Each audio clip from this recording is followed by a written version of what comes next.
In today's slop, Marc Maron continues to throw shade at the Rogansphere. And this is his second time in under 1 week where he's gone on an interview and just not even publicly criticized, just done little love taps here and there regarding the Rogansphere.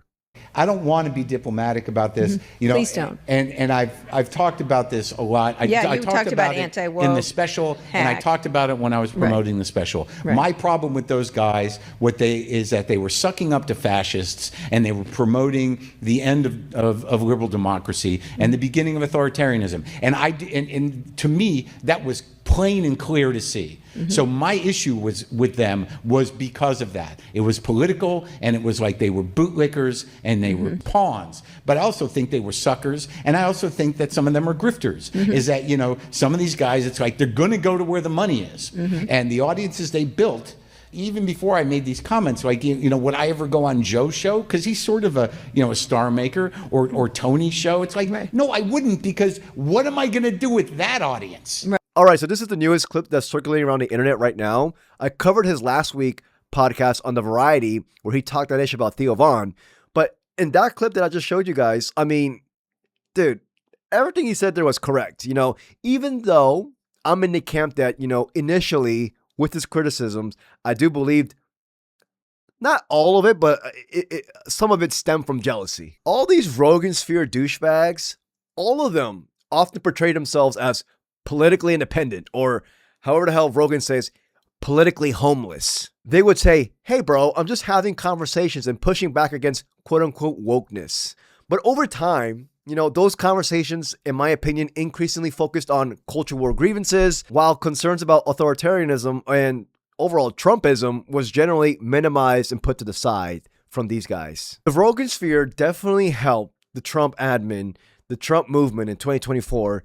They played a huge part in normalizing a political movement by making it seem like it's rebellious, relatable, or even, you know, having common sense to support the 2024 Trump campaign. That's what the Rogansphere did. We already know these buffoons brought on, you know, on the Joe Rogan Experience, Theo Von, the Flagrant podcast. They platformed him. They humanized him. They made him seem relatable to the mass audience. And now look where we're at right now. So in that initial clip when Marc Maron said these guys were sucking up to fascism, they were grifters, political pawns, dude, I 1000% agree with that. I think most of us will too. Anyways, in this video, we're going to talk about, you know, Marc Maron. It's going to be a quick and easy video, dude. I'm losing my voice. The Knicks won. The New York Knicks won the championship last night, bruh. You know, I'm losing my voice. So, yeah, if you enjoyed this video, please like and subscribe. I truly appreciate it. So here's the next clip. You criticize with the Manosphere, podcasts are full of this. Yeah. And one notable line was, if Hitler were alive today, he'd probably appear on Theo Von's podcast. He'd probably have a podcast. Anyway, talk about what's happening here. Well, look, you know, like I had to really deliberate or delegate, or what's the word I want. I had to think about that bit, you know, because I know these guys. I've known them my whole life. I knew them before there was a Manosphere. Right. I knew them as comics. You know, I knew Rogan when he started in Boston. I've known these guys. You know, we are somewhat of a weird tribe and a community. So, like, it gets to a point where, look, you know, my politics are what they are. You know, I'm team left. You know, I'm not going to make all the games. Right. But I'm team left.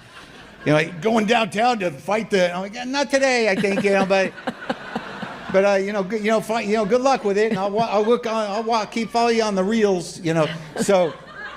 But I've always been that way. Yeah. You know, that's always been my politics, and you know, I believe in liberal democracy. I believe in it. So, but like with the Theo Von thing, that's a joke, and it's a good joke. Yeah. You know, to do Theo interviewing Hitler is hilarious. Right. And I eventually got to a place with that joke where I'm like, how could Theo get mad at me for this? Right. It's funny. Right. But they're sensitive, those Did they fellas. get mad at you?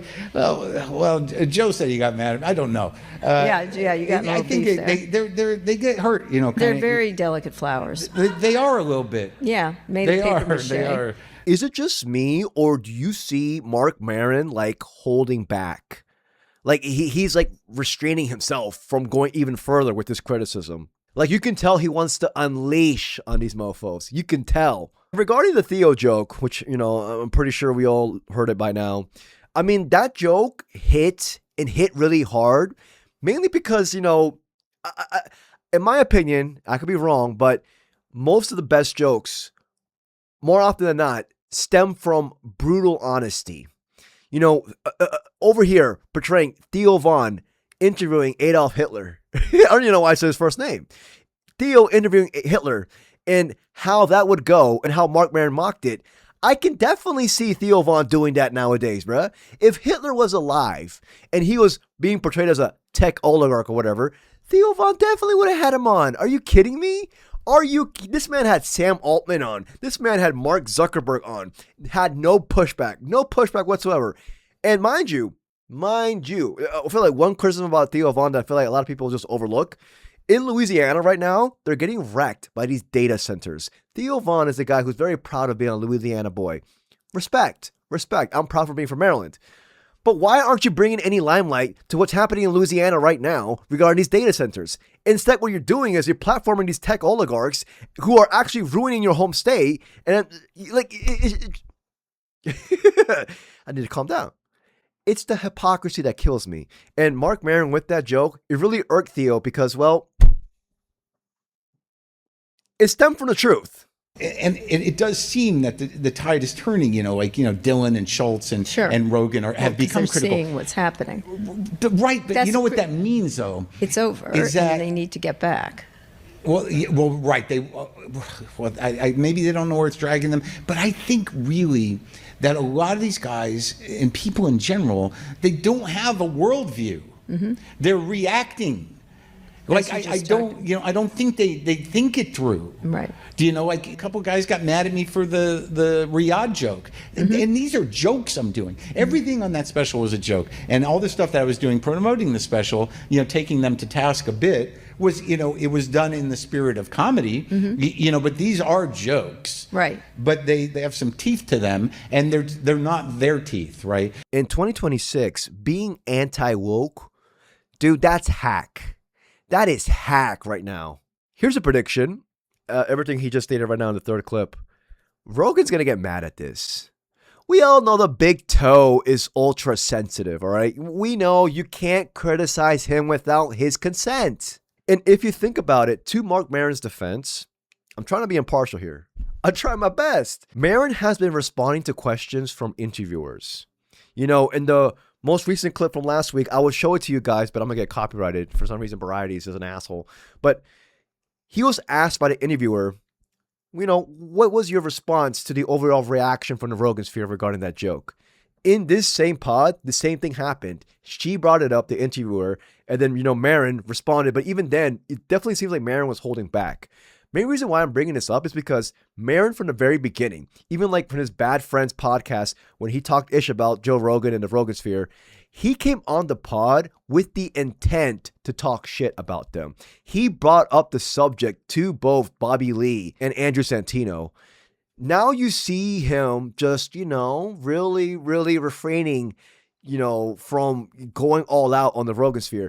And as most of us probably know, this is probably because Joe Rogan and him apparently made amends. Apparently, they are now on good terms. Rogan said on his podcast about a month ago this. Actually made up with Marc Maron the other day. And he was pretty honest about how, maybe it's his own mind and, it was a very sincere interaction, which made me happy. You can have your bitch ass feelings. Yeah. Just don't have your bitch ass emotions and don't act bitch ass. Just don't act bitch ass. That's when you start having issues, when you put it out in the universe, because it's still inside you. You gave into those bitch ass feelings. It's normal. So while I don't really believe it, to be honest, Rogan's a snake. Are you really going to believe the snake? No, I wouldn't. But you never know. With these interviews now, and I'm pretty sure these clips are going to get to the Big Tove's desk, even though the Big Tove states, oh, yeah, man, I'm never on the internet. Yeah, man, I never read the comments, When it gets to his desk, I do wonder how Rogan will react to it. Will Rogan actually hop on his pod and, just try to obliterate whatever the hell Marc Maron again, you know, because he's done it before many times on his pod. I'm not going to show you the clips because I want to keep this video short and, you know, nice little thing. But, you know, I wouldn't be surprised. Like right now, we're in June. If Marc Maron comes out again with another clip, I would not be surprised if Joe Rogan says enough is enough, and he goes on his pod and he sends out the orders to the Rogansphere comics and says, it's time to shit on this guy again. But again, with this whole Marc Maron criticisms, I really believe that he genuinely feels like this. I know Mark gets a lot of slack right now on the internet, basically saying, oh, you're only jealous, you're only attacking them. Because Mark, to not the big toes defense, but in general, Mark does have a, you know, very, very strong track record of, you know, being jealous of comics who are more successful than him, taking jabs with them, you know. But anyways, y'all let me know what y'all think. This is really interesting in my opinion. I do believe Joe Rogan's going to get sensitive and he's going to come back. Joe Rogan is going to do something, man. Anyways, y'all let me know what y'all think. If you enjoyed this video, please like and subscribe. I truly appreciate it. Till next video, peace, y'all.